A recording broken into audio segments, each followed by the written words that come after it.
Bien, estamos llegando a un punto precioso de nuestra enseñanza. Vamos a trabajar el día de hoy. El tema se llama el panorama de la gracia.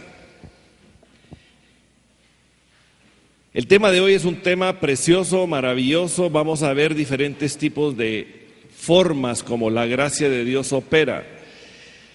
Vamos a ir viendo cómo en nuestras vidas esa gracia fue operando y sigue operando el día de hoy. Esto es como que no podemos realmente restringir la gracia de Dios solamente a esa función de salvación por la cual todos nosotros fuimos alcanzados, o dentro del proceso de santificación que la gracia está operando dentro de nosotros. Y esto realmente circunscribirnos solamente a la salvación y a la santificación sería como que pasar por alto la amplia naturaleza del enorme amor de Dios que está operando y sigue operando en la vida de cada uno de nosotros.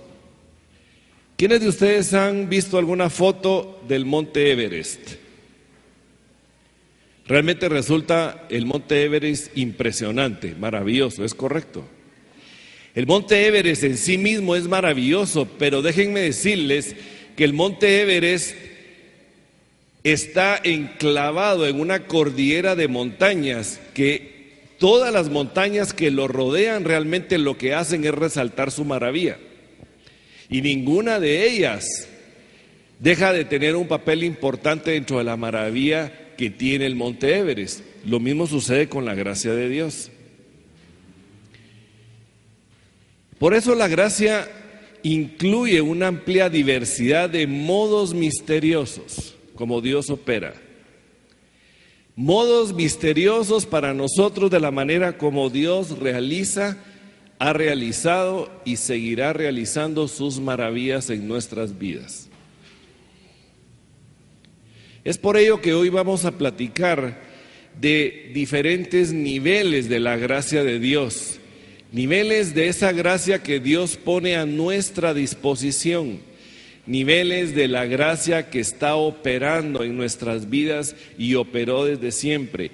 Y vamos a descubrir a través de estos niveles cosas maravillosas que el Señor ha hecho e hizo en nuestras vidas en un momento determinado. En primer lugar, lo que vamos a platicar es de la gracia general. ¿Qué podemos entender por gracia general? Y es que toda buena dádiva y todo don perfecto desciende de lo alto del Padre. Esto nos lo dice la palabra en Santiago 1:17. Todo lo bueno que existe, hermoso, útil del mundo, es un don de Dios. No importa de dónde vino ni cómo nos llega aquí, todo es un don de Dios. Y todo está relacionado con la compasión y la gracia de Dios para todo el mundo. En el nivel más simple de esta gracia están los dones cotidianos que todos esperamos recibir y que sostienen la vida sobre la tierra. Todo hombre y toda mujer que existe tiene dones, y esos dones han sido dados por Dios.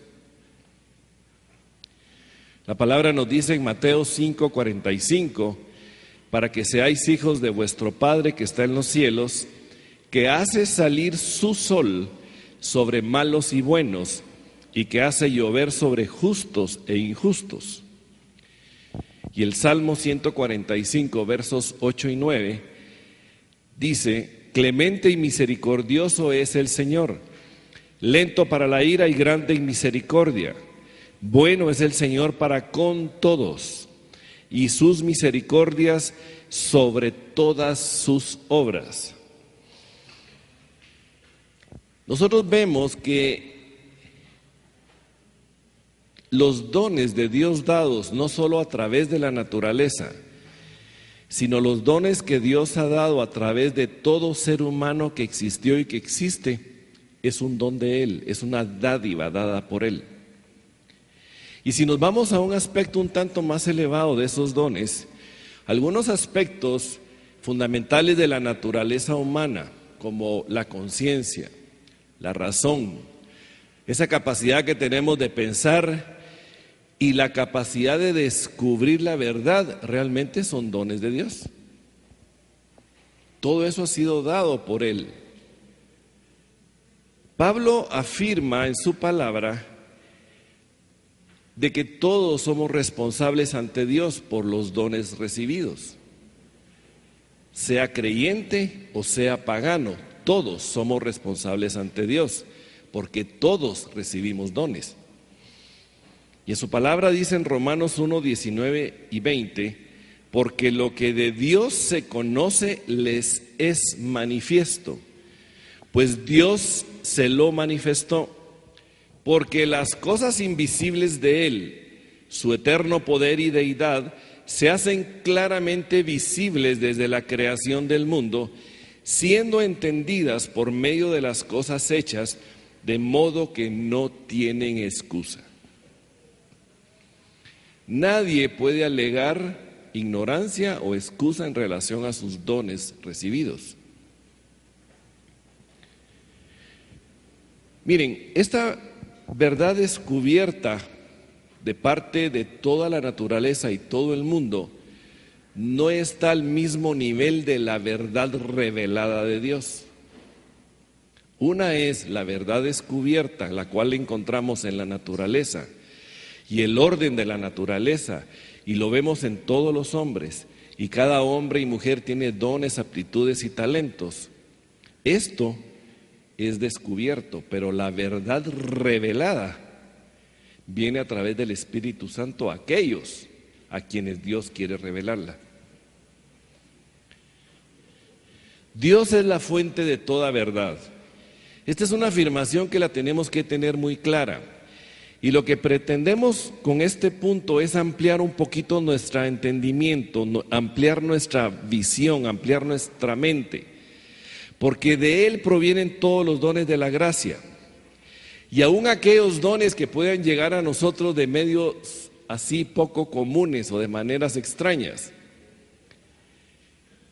Esos dones podemos considerarlos como ciencias, como la psicología, como la sociología o la criminología o la radiología o la urología o las ciencias políticas o las matemáticas o la astronomía o toda esa clase de centenares de otras fuentes de conocimiento. Todas ellas, todas son dones de Dios. Todas. Y nos llegan a nosotros por diversas vías y a veces de maneras un tanto extrañas.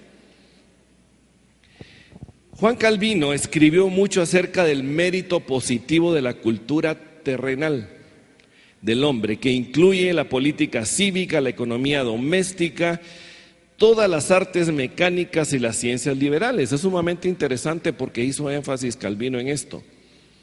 Y él se refirió a escritores, filósofos y poetas paganos al decir, y voy a transcribir lo que Calvino menciona en relación a este punto. Y él dijo, si creemos que el Espíritu de Dios es la única fuente de la verdad, no rechazaremos ni despreciaremos la verdad misma, donde quiera que aparezca, a menos que deseemos insultar al Espíritu de Dios. Toda verdad viene de Dios y en consecuencia, si hombres malos han dicho algo que es verdad y justo, no debemos rechazarlo, pues ha venido de Dios. Lo que Calvino llamó gracia común, otro gran maestro de la Reforma, Juan Wesley, lo incluyó dentro de la gracia preventiva, diciendo que Dios es el autor de toda sabiduría y entendimiento de la humanidad, y es cierto. Pero todos ellos se remontan un poco más atrás en el tiempo y realmente se refieren a Agustín. Y Agustín inventó la frase saqueando a los egipcios. ¿Y qué es lo que nos quería decir él con esto? Y es que significa que los cristianos tenemos derecho a tomar la verdad donde quiera que Dios nos la dé. o de la manera de donde Dios nos las quiera proveer. Tomar esa verdad. Cuando Pablo, ¿se recuerdan ustedes? Cuando Pablo va a predicar a Atenas y estaba en el Areópago y estaba predicando a los atenienses, él vio un altar que ellos tenían una inscripción al Dios desconocido. Y cuando Pablo toma y utiliza la referencia de ese altar que tenían en el Areópago para el Dios desconocido, usa en su exposición, en su sermón a los griegos, porque en Él vivimos, nos movemos y somos. Y esta es una verdad. Y esta verdad nos llega a nosotros a través de la palabra y nosotros la hemos tomado y la usamos para afirmar, porque en Dios vivimos, nos movemos y somos. Amén. Déjenme decirles que Pablo lo que usó fue utilizar una cita del poema Fenómenos del poeta Árato del siglo III antes de Cristo. Esa frase era de un poema, pero realmente es una verdad. Y la verdad fue dada por Dios. Y nos llega a nosotros por un medio poco común. Pero al tomar esa verdad y aplicarla y decir, es cierto, en Él vivimos, nos movemos y somos, estamos hablando del autor y creador de la verdad, que es Dios mismo. Estamos mencionando esta idea primaria y generalizada de la gracia al hablar de estos dones que Dios ha dado a través de todas las personas para realmente que podamos nosotros caminar en nuestra vida con una mente abierta. Es necesario que tengamos una mente abierta y es necesario que permitamos que Dios nos hable de la manera como Él escoja hablarnos. Hay un pasaje en la palabra que Dios le habló a Balaam por medio de una burra. Es un poco extraño que una burra hable, para Dios no hay imposibles, pero si llega algo a través de algo que no es lo normal o el canal ordinario, nuestra mente debiera estar abierta para recibir esa verdad y tomarla para nosotros. Para nosotros los hijos de Dios, los que tenemos el Espíritu Santo de Dios, no debemos de temer nada. Y no debemos de temer nada útil que nos venga por esos canales extraños. Ya que Dios nos ha dado revelación especial por medio del Santo Espíritu de Dios. Revelación de sí mismo en su palabra también, por medio de la palabra escrita. Y es por ello que podemos poner a prueba todo lo que escuchamos y lo sometemos al escrutinio del Espíritu Santo y de la palabra misma. Y si pasa la prueba del escrutinio del Espíritu Santo de Dios y de su palabra, lo tomamos como una verdad, aun cuando el canal utilizado para llegar a nosotros no necesariamente fue un canal normal, entre comillas. Esto no significa que si una afirmación o una verdad nos llega a nosotros deba estar escrito en la Biblia textualmente con el lenguaje que el día de hoy utilizamos. No necesariamente va a aparecer ahí. Lo que nosotros debemos de someter al escrutinio de lo que recibimos y lo que escuchamos, al escrutinio de la palabra, es que si esa idea que estamos tomando, recibiendo, escuchando, para hacerla propia como verdadera, lo que tenemos es someterla a ver si no contraviene o no se opone a los principios bíblicos que nosotros conocemos y sabemos de la palabra. Si no contraviene los principios bíblicos y es verdad, tomémosla, porque de Dios proviene.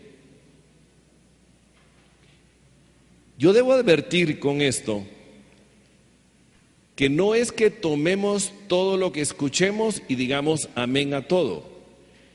Hay un requisito para nosotros los hijos de Dios que tenemos el Espíritu Santo de Dios, y es someter todo al escrutinio, todo. No importa de quién venga, ya sea de que venga de una fuente que suene extraña o de una fuente que pudiera parecer para nosotros confiable también. La misma palabra nos exhorta y nos anima de que toda profecía también debe ser sometida a la evaluación de la palabra. Somos humanos y aún los que queremos transmitir verdades podemos equivocarnos. Aún aquellos que tenemos el anhelo y el deseo de transmitir la verdad pura, lisa, llana, santa de la palabra, podemos equivocarnos porque en nosotros todavía hay carnalidad y hay situaciones que necesitan ser corregidas. Es por ello que el Espíritu Santo de Dios opera en nosotros, y es por ello que la palabra de Dios nos ha sido dada a nosotros, para que como instrumentos vivos, reales, poderosos, podamos someter a la evaluación, a la radiografía, a la prueba de que si es conforme los principios de la palabra o no lo es. Si es conforme los principios de la palabra, tomémoslo; si no lo es, desechémoslo. Somos privilegiados en ese aspecto.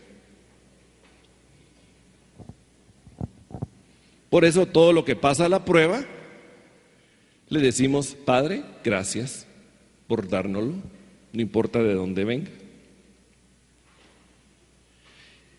Y es por ello que debiéramos de estar agradecidos con toda verdad, conocimiento, invención o descubrimiento nuevo que nos llegue de cualquier rama del conocimiento humano.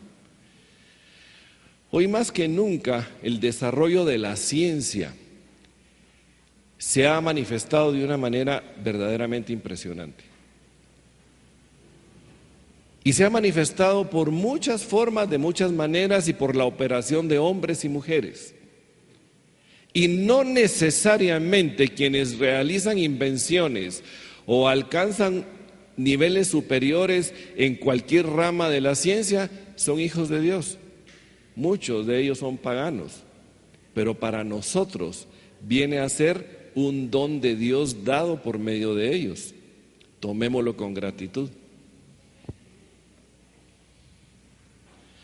Claro que hay gente perversa que utiliza esto para cosas malas.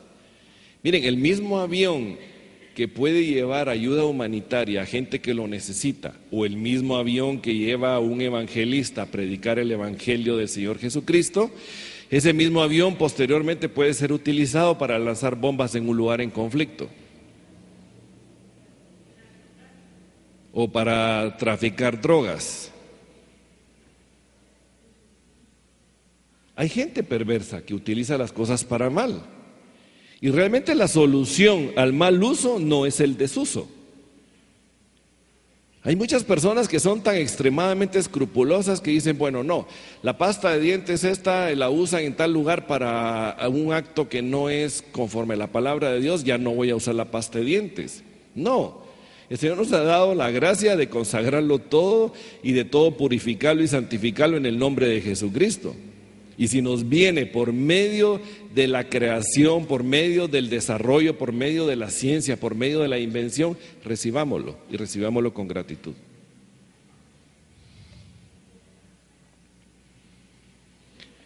Y Dios quiere que nosotros los creyentes usemos todos los dones que Él nos da para la gloria de Él.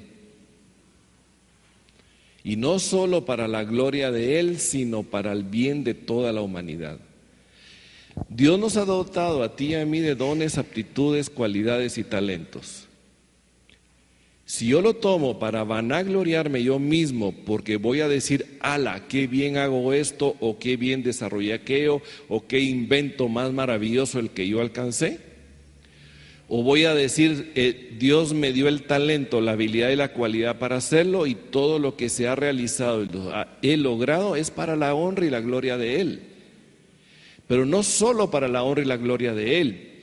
¿Qué función va a tener de beneficio para todos aquellos que me rodean, para mi prójimo? ¿Cómo va a operar y va a beneficiar a aquellos que lo necesitan? porque realmente cuando llega también a aquellos que lo necesitan, también estamos dándole gloria al Señor, porque aun cuando los que lo necesitan no son hijos de Dios y son paganos, igualmente son amados del Señor. El segundo aspecto de la gracia que vamos a ver hoy es la gracia coercitiva.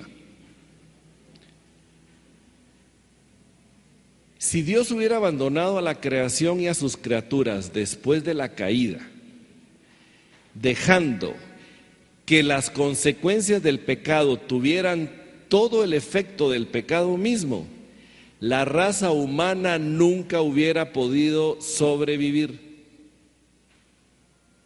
porque el pecado es perverso. La raza humana en pecado realmente es perversa, pero la gracia coercitiva es la que pone un límite para eso. Y vamos a platicar un poco de ella. El amor y la compasión de Dios se manifiestan de muchas formas y se manifiesta entre ellas en la llamada gracia coercitiva. Y aunque el pecado ha causado muchos daños a nuestra capacidad de razonamiento, Dios no permitió que la capacidad de razonamiento de todo ser humano desapareciera.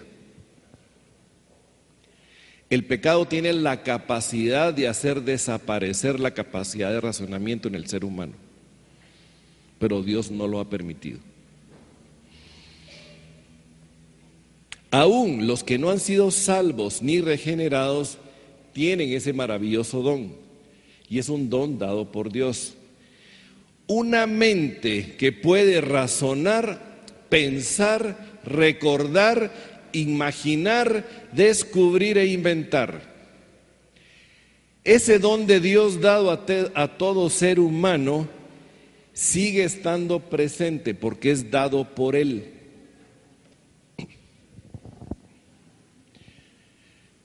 Los seres humanos estamos muy por encima y muy por encima más que otras criaturas, y podemos entender, aún los no regenerados, lo que significa la relación entre causa y efecto, o lo que la palabra dice en Gálatas 6:7, que todo lo que el hombre siembre cosechará.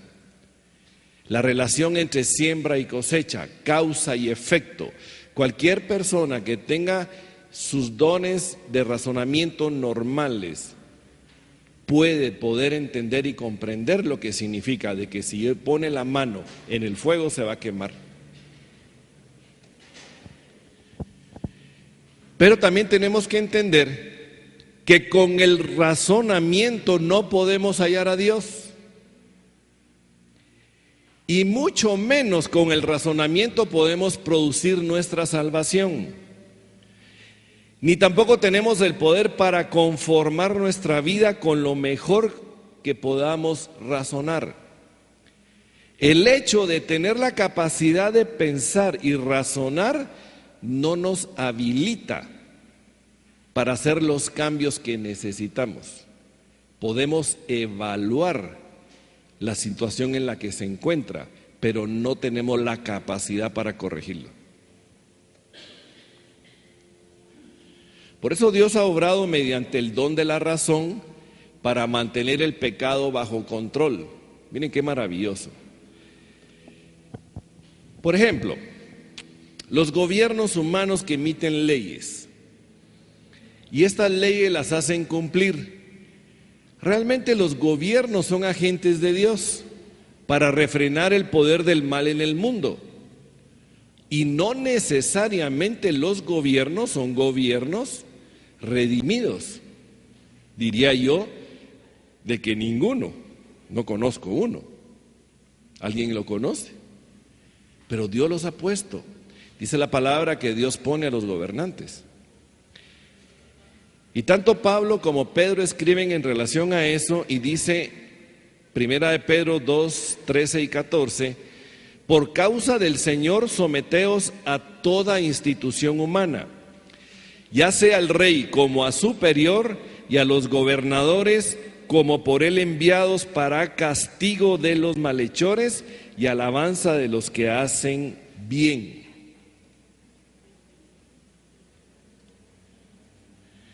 Tanto Pablo como Pedro, en el momento que estaban escribiendo sus epístolas, escribían en relación a un sistema de gobierno considerado cruel y a veces malo, el cual era el Imperio Romano. Aún así, tanto Pablo como Pedro lo consideraban como un servidor de Dios para bien.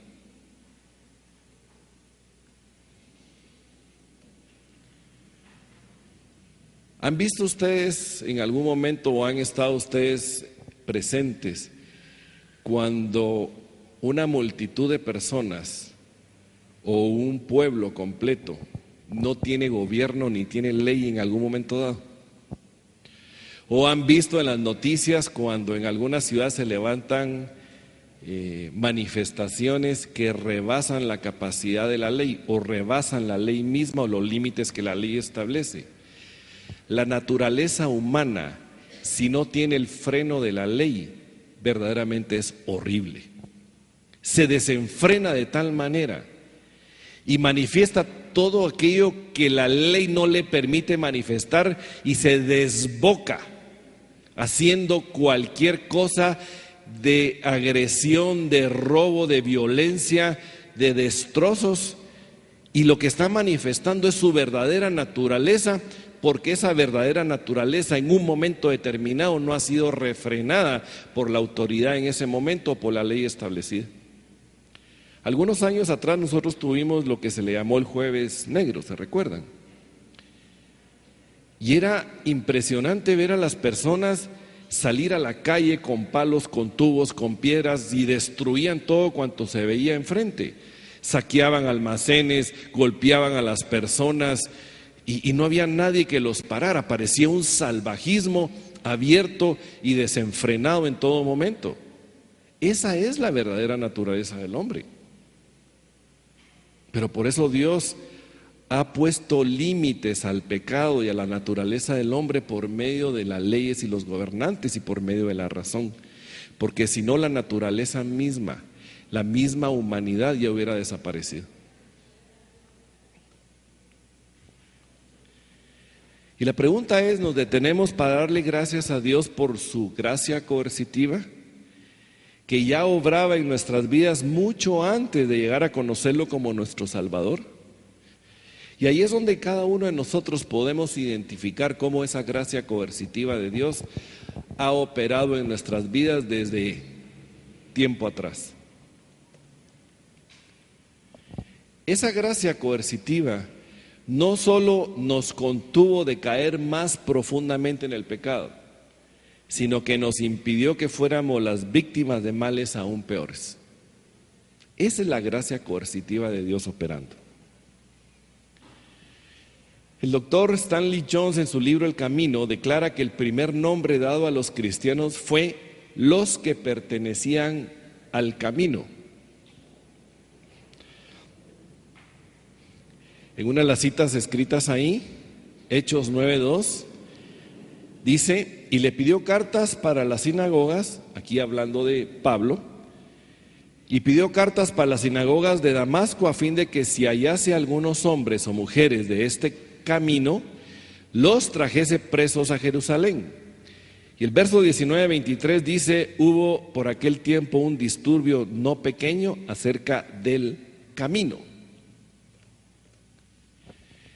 Esto se refiere al camino de la salvación, pero el autor, el doctor Jones, amplía el significado del camino de Dios y lo establece como la manera correcta de hacer todo. La manera de pensar, la manera de sentir y la manera de actuar, la manera correcta de hacerlo todo. Y este es el método que Dios ha inscrito en toda la naturaleza del universo. Todo el universo se rige bajo un orden. De modo que la vida se reduce a dos alternativas fundamentales: los del camino y los que no son del camino. Tan simple como eso.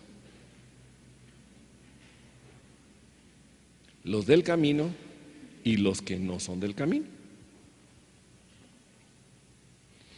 El camino cristiano es siempre el recto y el no cristiano es siempre el equivocado. Esta es una verdad. No porque el cristiano en sí mismo sea el recto, sino porque la gracia de Dios operando en los redimidos que somos nosotros, el Espíritu de Dios operando en nosotros, nos conserva dentro del camino recto establecido por Él. Dios ha tejido estas leyes en la tela de todo el universo. Dios lo ha tejido en toda la creación. El camino es algo dado, ya ha sido dado. No lo producimos ni lo construimos, sino que está en la naturaleza de las cosas. Lo único que hacemos nosotros es abrirnos paso por ellas. ¿Quién nos guía? ¿Quién nos toma de su mano? ¿Quién nos conduce? Él. Si alguien cae de un edificio, no quebranta la ley de la gravedad. Este es un orden establecido por Dios. Lo único que hace es confirmar que existe. Pudiera subirse a un edificio de 50 pisos y decir, miren, les voy a demostrar que la ley de la gravedad no funciona. Y empieza a descender. Y les puede decir a los del piso 35, miren, ya vieron que no funciona la ley de gravedad. Y luego les dice a los del piso 20, ya vieron que no funciona.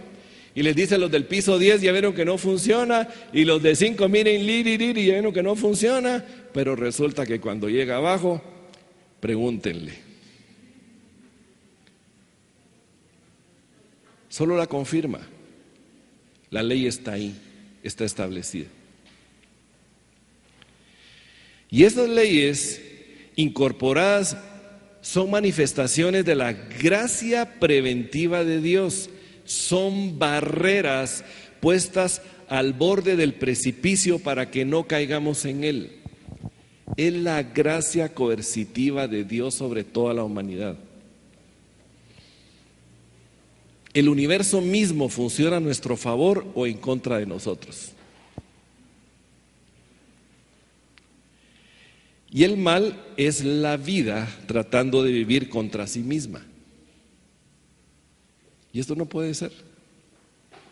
La vida no puede vivir en contra de sí misma, no puede vivir conforme el plan diseñado por Dios para la misma vida.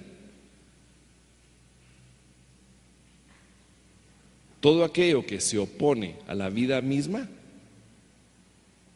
está mal. Eso no puede ser, no puede caminar. Y este es un intento de vivir contra la naturaleza. Intento de vivir contra la naturaleza de la realidad y querer salirse con la suya, tratando de hacer lo imposible. El resultado siempre va a ser inevitable y este es crisis y frustración.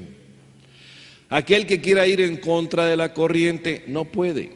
Miren, se los voy a poner como dicho popular, que el que escupe al cielo en la cara le cae. No se puede ir en contra. Así como la ley de la gravedad funciona, no se puede ir en contra con ella. De igual manera, todo este tejido hecho por Dios y establecido por Dios en todo el universo está obrando en nuestro favor.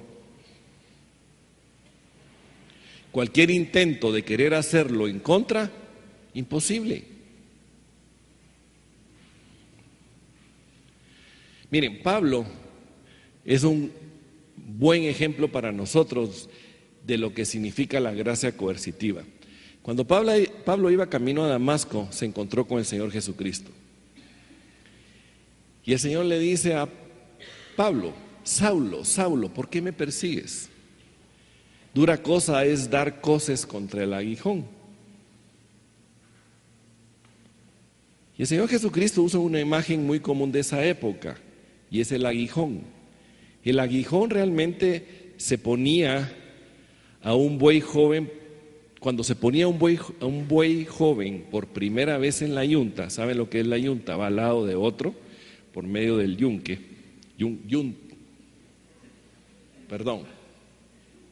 Yugo. Gracias. Este buey joven lo que hacía era rebelarse y tratar de escaparse.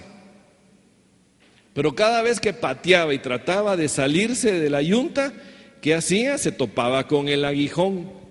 Y realmente el aguijón lo que hacía era dominarlo, lo sometían. El propósito del aguijón era someterlo, evitar que se hiciera mayor daño todavía. Aguijón se le llama también a la vara que usan los que dirigen los bueyes, que es una vara de madera larga con una punta, y lo que hacían era pullar para que se mantuvieran dentro del camino correcto. El aguijón es una forma de la gracia coercitiva de Dios. Y nosotros también tenemos que aprender a menudo a las malas. Si aquí no hay quien haya aprendido a las malas, pues yo soy el primero que sí he aprendido en eso. Y aprender a las malas es que Dios ha puesto sus aguijones de gracia en todos los aspectos de la vida. Aun cuando nos tropezamos, aun cuando cometemos fallas y errores, aun cuando hacemos lo equivocado y sufrimos las consecuencias de la decisión errónea y equivocada, ese sufrimiento de la consecuencia es un aguijón puesto por Dios para traernos por medio de la gracia coercitiva al camino correcto. La palabra dice en 1 Pedro 3:12, porque los ojos del Señor están sobre los justos y sus oídos atentos a sus oraciones. Pero el rostro del Señor está en contra de aquellos que hacen el mal. Y a veces podemos sentir que el rostro del Señor está en contra de nosotros.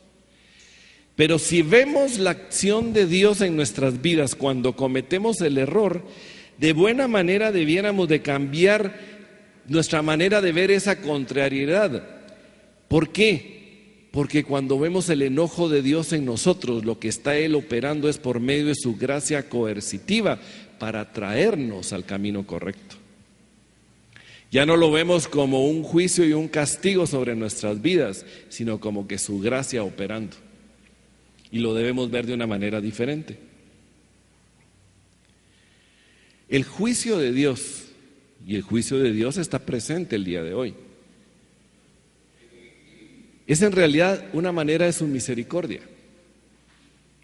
Es como la cara opuesta de la moneda de su amor, pero se está manifestando el juicio de Dios por medio de la gracia coercitiva.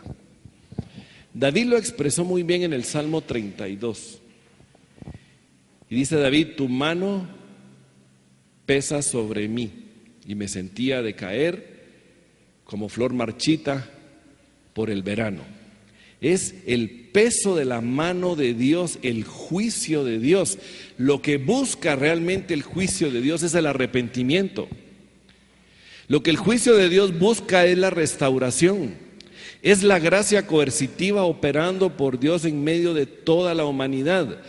Hoy la humanidad está bajo el juicio de Dios.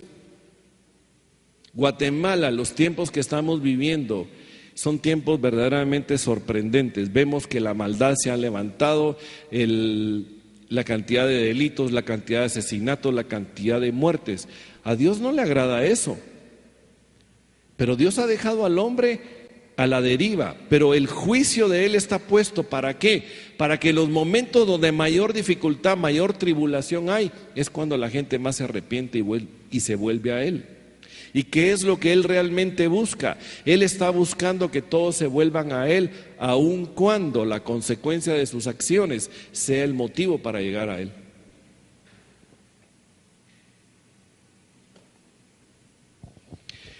El juicio de Dios o la gracia coercitiva realmente es una manera amable de Dios que usa para alejarnos del pecado y acercarnos a Él, para redimirnos y restaurarnos. Y también podemos ver la gracia desde la perspectiva de la gracia que nos busca. Y esta es la gracia de Dios que nos busca para salvación. En todas las diferentes clases de gracia, el propósito central que Dios tiene es llevarnos al arrepentimiento, la fe y la vida nueva en Cristo. Ese es el propósito general de Dios por medio de la forma diversa como opera su gracia. La palabra dice en 2 de Pedro 3:9, el Señor no retarda su promesa, según algunos la tienen por tardanza, sino que es paciente para con nosotros, no queriendo que ninguno perezca, sino que todos procedan al arrepentimiento.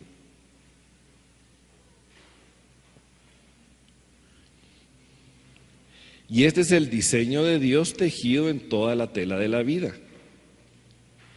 El tiempo llega cuando podemos sentir su gracia buscadora actuando de modo más claro. Cada uno de nosotros recuerda perfectamente, al menos yo sí lo recuerdo, cómo su gracia buscadora operó en mí antes de yo entregarle mi vida al Señor. Yo sí lo recuerdo y lo recuerdo muy bien. Yo tal vez no lo entendía, pero de alguna manera algo me hacía sentir que mi vida iba a serle rendida al Señor. Y yo no quería. De veras, en la razón que yo tenía, en mi razón pagana, había luz del Señor operando en mí. Y yo no quería porque sabía que si yo le decía sí, el Señor iba a ser en definitiva y para siempre. Cierto, pero yo vivía en mis delitos y mis pecados y yo no quería dejar esos delitos y pecados porque mi carne se deleitaba en ellos. Pero la gracia de Dios me buscó y me buscó, hizo sentir que los pecados en los que yo estaba sumergido empezaran a provocarme malestar. Esa es la gracia de Él operando.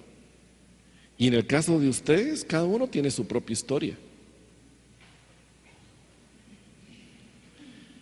En 1 Juan 4:19 nos dice, nosotros le amamos a Él porque Él nos amó primero. Pero detrás de este Él nos amó primero hay una verdad anterior. Y podemos decir, lo buscamos porque Él nos buscó primero.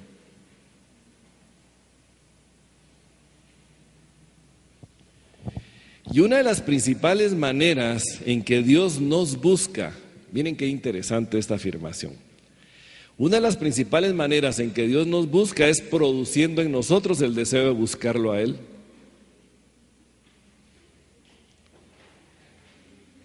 Y vamos a ver un ejemplo en la palabra que nos va a resultar simpático. Dice, los cristianos tenemos la tendencia de pasar eso por alto y nos volvemos egoístas en el testimonio.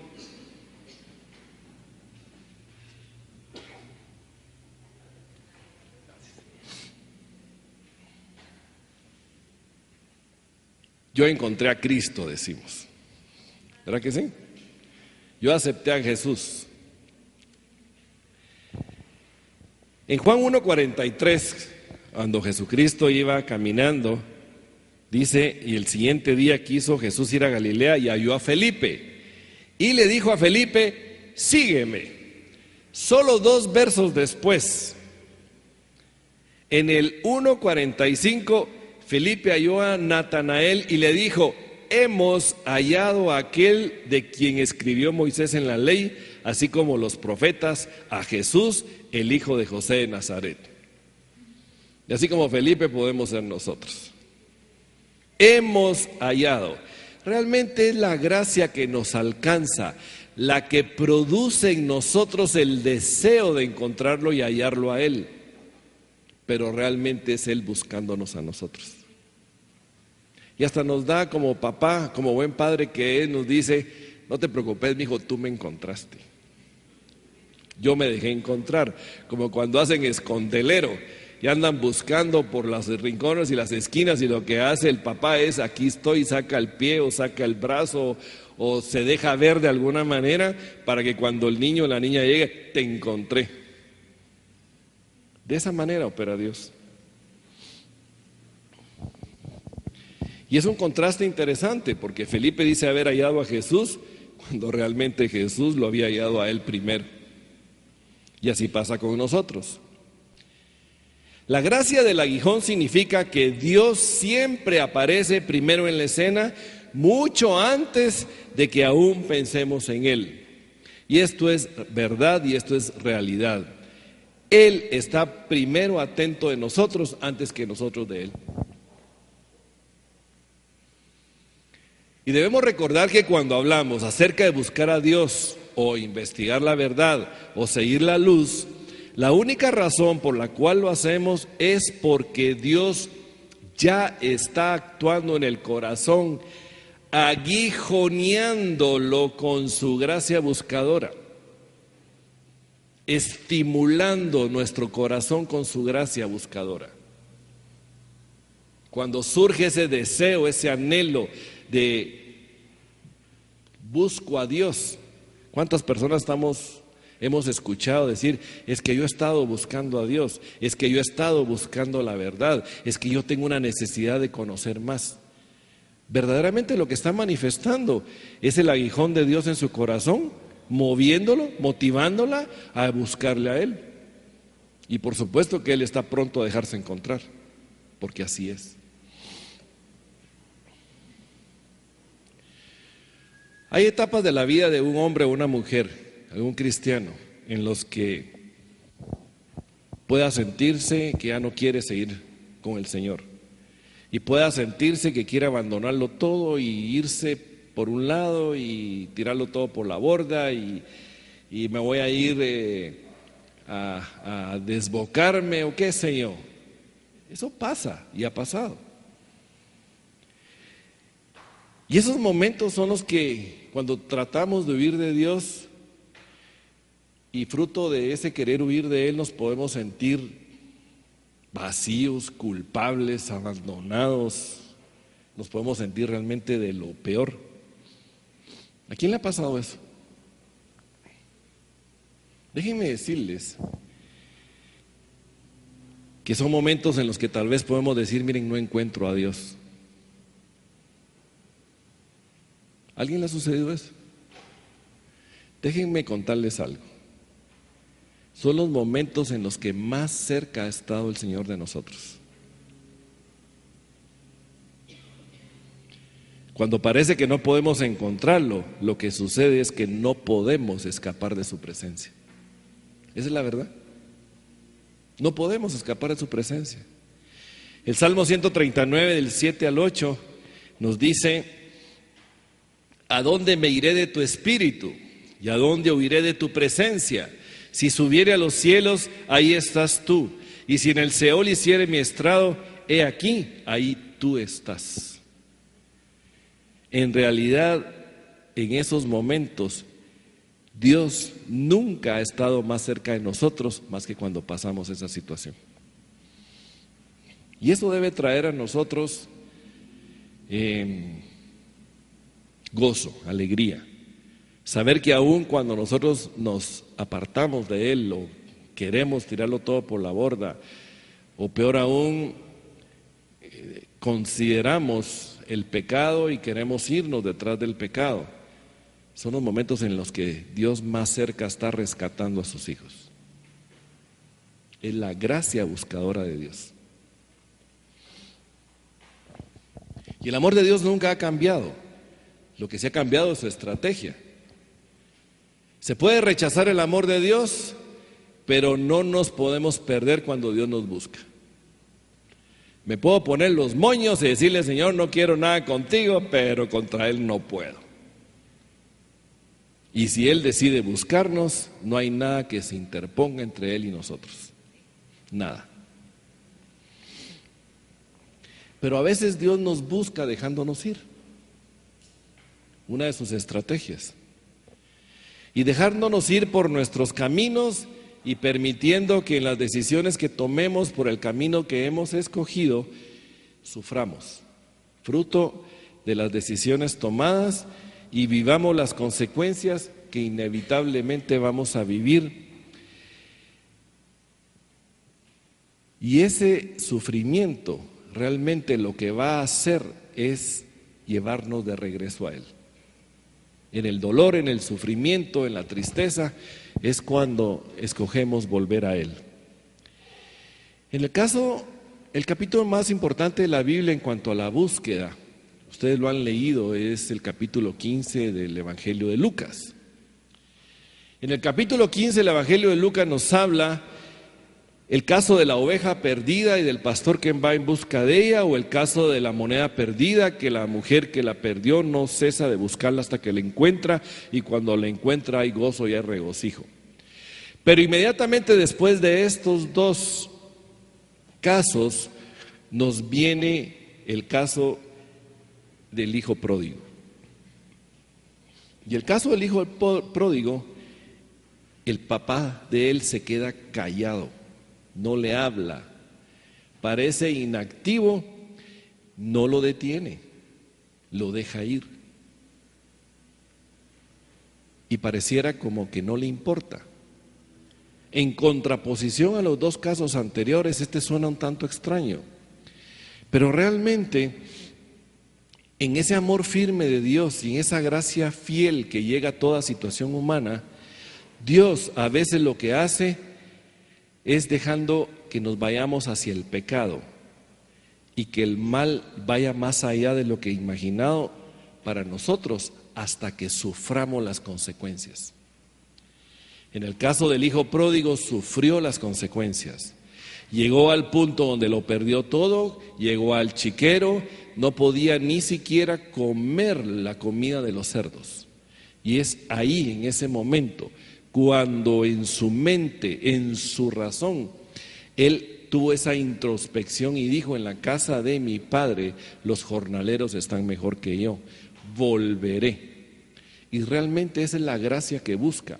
Aun cuando dejamos ir a alguien y pareciera que lo estamos abandonando a la deriva, lo que estamos haciendo es dejarlo ir hacia la gracia buscadora de Dios.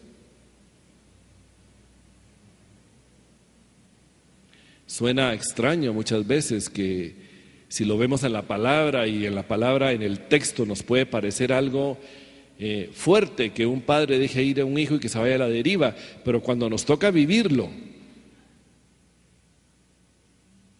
no es lo mismo. Pero viviéndolo y sabiendo que es la gracia buscadora de Dios que llegará hacia ese hijo, es Él el interesado en encontrarlo. Y entonces Dios aprovecha esa oportunidad para traernos y ganarnos a Él mediante la gracia dolorosa. Porque la consecuencia de la decisión tomada y de abandonar el camino e irse en pos de los placeres, todo eso produce dolor. Y es la gracia operando en medio del dolor para traernos de vuelta a Él. Bien, vamos a ver ahora lo que es la gracia salvadora.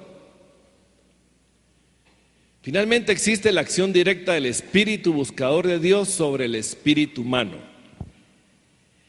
Y en este punto de la gracia salvadora, todas las influencias anteriores de gracia se unen en un punto, se complementan. Y la presión de la presencia inmediata de Dios es evidente en el consciente de la persona. Ya no es la gracia operando a través de las circunstancias, sino que ya es la gracia de Dios que llega al consciente de la persona y la persona empieza a darse cuenta, como el caso del hijo pródigo: ¿qué estoy haciendo aquí? Mejor regreso a la casa de mi padre. Y este es el momento supremo del encuentro divino y humano.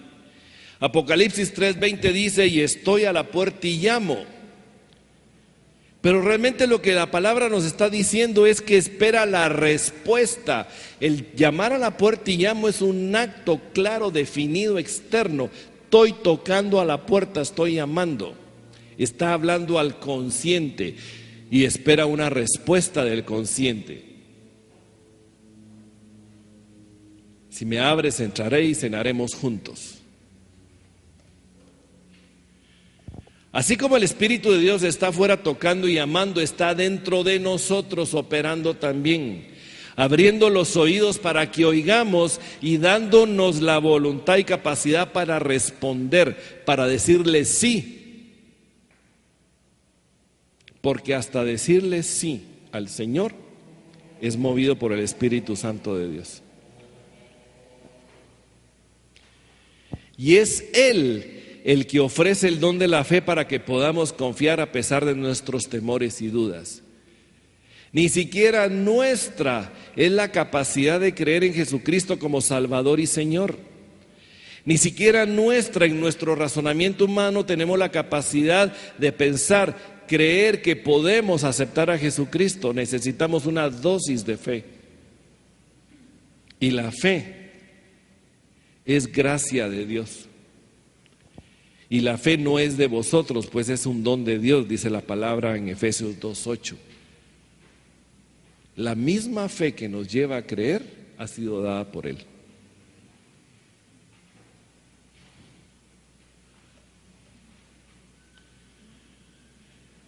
Cuando seguimos las huellas de la gracia y lo hacemos de manera particular en nuestras propias vidas, si yo veo las huellas de la gracia de Dios desde el momento que yo tengo conciencia de ella en mi vida, déjenme decirles que Él es el que siempre ha estado primero en la escena. Siempre. De hecho, siempre estuvo primero en la escena antes de la creación del mundo. Para nosotros, la palabra de Dios dice, según nos escogió en Él antes de la fundación del mundo, para que fuésemos santos y sin mancha delante de Él. ¿Quién estuvo en la escena antes? Él. Antes de la fundación del mundo, ya nos tenía pensados, ya nos tenía planificados, ya nos trajo a existencia, porque al traernos a existencia era el tiempo y el momento para cada uno de nosotros, para ese encuentro personal con Él. Y Él no iba a escatimar nada de su gracia operando en nuestras vidas, para que en nosotros no hubiera ni una pizca de resistencia para decirle sí. Siempre Él ha estado primero en la escena. Aun cuando Cristo se subió en la cruz en un momento de la historia, para nosotros hace 2000 años, más o menos. En la historia fue en un tiempo y fue en un momento, en un lugar definido, pero verdaderamente dentro del plan de Dios estuvo desde antes. Y dice Apocalipsis 13:8, el Cordero que fue inmolado desde el principio del mundo. El Cordero inmolado desde el principio del mundo nos fue dado a nosotros desde antes de la fundación del mundo. El sacrificio de la redención por nuestros pecados ya había sido establecido en el Padre y en el Hijo desde antes de la fundación del mundo. No fue el plan B de Dios fruto y consecuencia de la caída del hombre. No, ya estaba establecido. Nada escapa del control del Señor. Y si nada escapa del control del Señor, déjame decirte que ni tu vida ni la mía están fuera de su amor y su bondad y su gracia. Nunca ha estado. Y hemos sido recipientes de la gracia por muchísimo tiempo. Amén. El camino de la gracia no es algo que Dios hubiera pensado después de la creación. No, eso ya estaba establecido antes. Sino que es el camino, es el único camino que Dios haya preparado jamás, no hay otro. ¿Y dónde se manifiesta, en quién se manifiesta ese camino? En Jesucristo, en su Hijo. Él es el camino, es la verdad, es la vida. La gracia nos ha sido dada por medio de Jesucristo. Y eso ha sido establecido desde antes, desde siempre. Y luego tenemos la gracia por excelencia. Y esta misma gracia será al fin nuestro único fundamento de comunión eterna con Dios en la vida venidera. Aún en la vida venidera la gracia nos acompaña. No solo ha sido la gracia que nos busca, o la gracia coercitiva, o la gracia básica, o la gracia buscadora, sino que también tenemos la gracia por excelencia. La gracia por excelencia nos acompaña a nosotros y nos va a acompañar en el momento que estemos en la presencia del Señor. Juan, cuando escribió Apocalipsis, el último verso de la Biblia, Apocalipsis 22, 21. Cierra el libro del Apocalipsis y de alguna manera está cerrando el último verso de la palabra de Dios. Dice: la gracia de nuestro Señor Jesucristo sea con todos vosotros. Amén. Es el sello que pone para el cierre del Apocalipsis o el cierre de la palabra. La gracia de nuestro Señor Jesucristo sea con nosotros. ¿Cuándo? Hoy y siempre. Y es la gracia que nos acompañará cuando estemos en su presencia, alabando y bendiciendo el precioso nombre del Señor. Cara a cara, sin que nada separe su presencia de nosotros. Y cada uno de los hijos de Dios que lo adorarán y lo servirán en la eternidad, estarán ahí por la única razón de que recibieron gracia.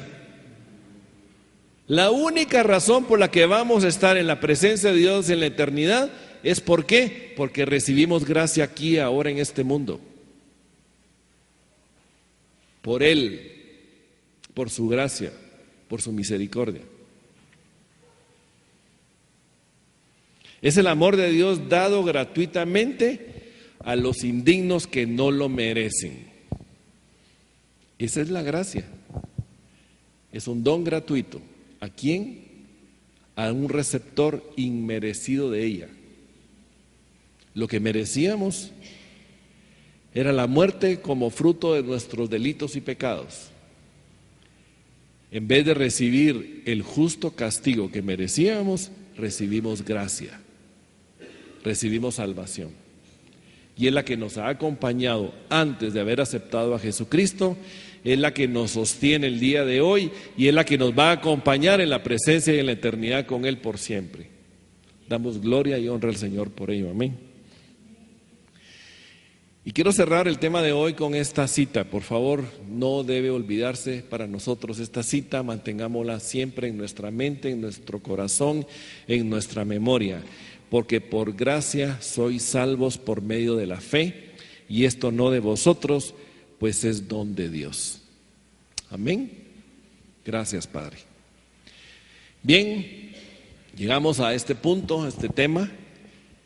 Es un tema que ha venido a bendecir nuestras vidas y ha venido a redarguir nuestras vidas también, pero sobre todo ha venido a darnos un norte claro y preciso. Es un tema donde nos ha manifestado de que la gracia y la misericordia del Señor jamás nos han abandonado ni nos han dejado, de que Él ha estado presente en nosotros.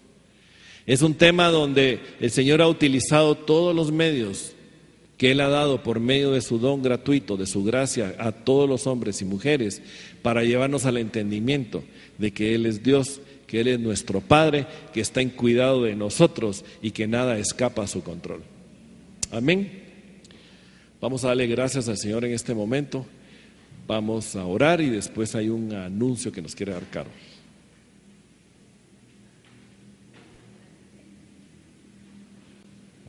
Padre, gracias te damos.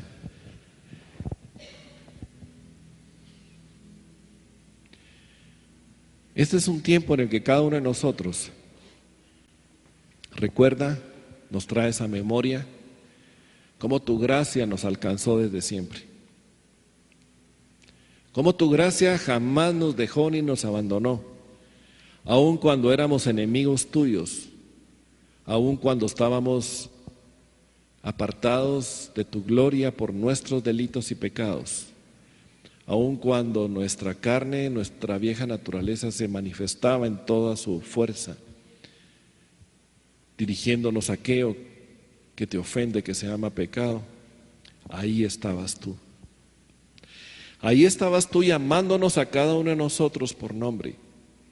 Ahí estaba tu gracia poniendo límites de guarda y protección para que en la insensatez que cada uno de nosotros tenía, yéndonos detrás del pecado, tú, Señor, nos guardaste y nos protegiste para no ir más allá y no sufrir más de lo que sufrimos.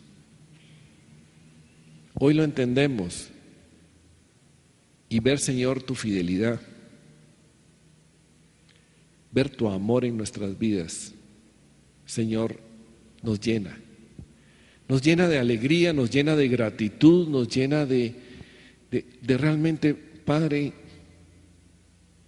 ¿quién soy yo para que tú te acuerdes de mí? Pero a ti te ha placido hacerlo. Y hoy no vamos a rebatirte por qué a mí, sino decirte gracias porque me escogiste. Gracias porque me llamaste por nombre.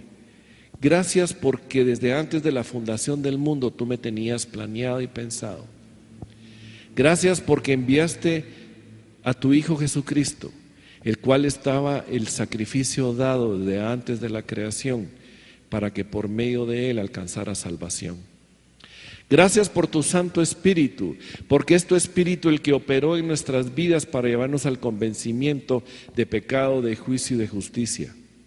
Gracias por el don de la fe, el cual ha sido dado a nosotros, porque por medio de ese don gratuito recibido de ti pudimos creer en ti, Jesús, y decirte sí. Hoy vemos que todo depende de ti y dependió de ti, y queremos darte gracias. Permítenos, Señor, que nuestras vidas sean encauzadas conforme el propósito maravilloso de tu voluntad. Permítenos que cada uno de nosotros viva esa gracia permanente en todo lugar y en todo momento, y que no solo la vivamos, sino que también seamos transmisores de esa gracia a aquellos que la necesitan. Padre, gracias. Gracias en el nombre de Jesús por tu amor y tu bondad. Hoy queremos alabarte y bendecirte, decirte que eres maravilloso, que realmente eres un Padre magnífico, que eres un Padre que nos ha buscado y nos ha encontrado y no nos hemos escapado de ti. Gracias en el nombre de Jesús. Bendito y bendito sea tu nombre, Padre. Gracias. Gracias. Gracias.